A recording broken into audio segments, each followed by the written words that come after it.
مصر لها ذنب واحد، أنها عظيمة.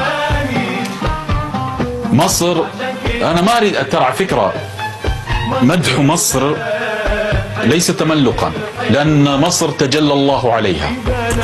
موسى عليه السلام قال ربي أرني أنظر إليك، أين كانت؟ كانت في مصر. لما تجلى الله عز وجل جعله دكا، أين كانت؟ في مصر. فأرض رضي الله أن ينزل إليها. كيف تسألين مصر؟ مصر إذا أتيت للحضارة فمصر، إذا أتيت للتاريخ مصر جاءت ثم جاء التاريخ.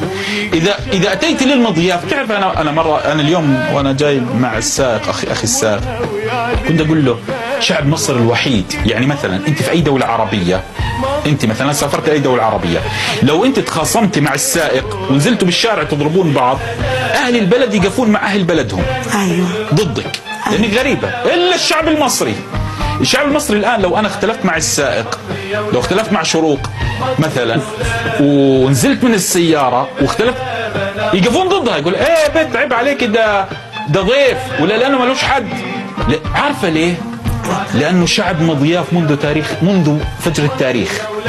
بلد الحضارة هذه كانت تستضيف الناس، هذا نهر النيل كان يستضيف الناس من بقاع الأرض، من شتى الأرض. فولد بفطرته أن يستقبل الضيف، أن يستقبل كل من جاء إليه، من هب ودب. فلهذا لما إنسان يسألني وش رأيك بمصر؟ مصر عمق استراتيجي، ذنبها أنها عمق استراتيجي. مصر مستهدفة للعلم.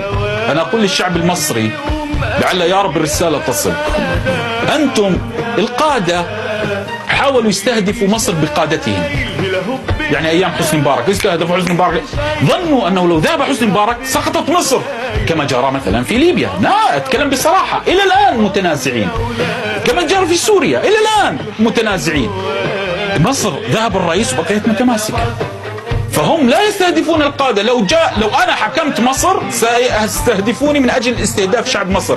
فالمستهدف ليس حاكم مصر، المستهدف شعب مصر، لأنهم يعلمون إذا سقطت مصر لم تبقى عروبة. لا تبقى عروبة، سنؤكل.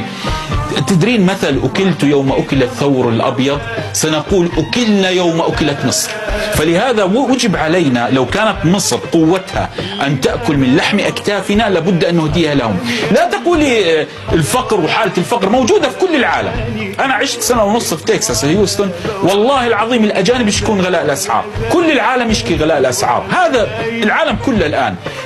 فليس ذنب مصر أن الحياة غالية، لكن ذنب المصري إذا استغنى عن وطنه، ذنب المصري إذا استغنى عن حضارته. أنت مستهدف.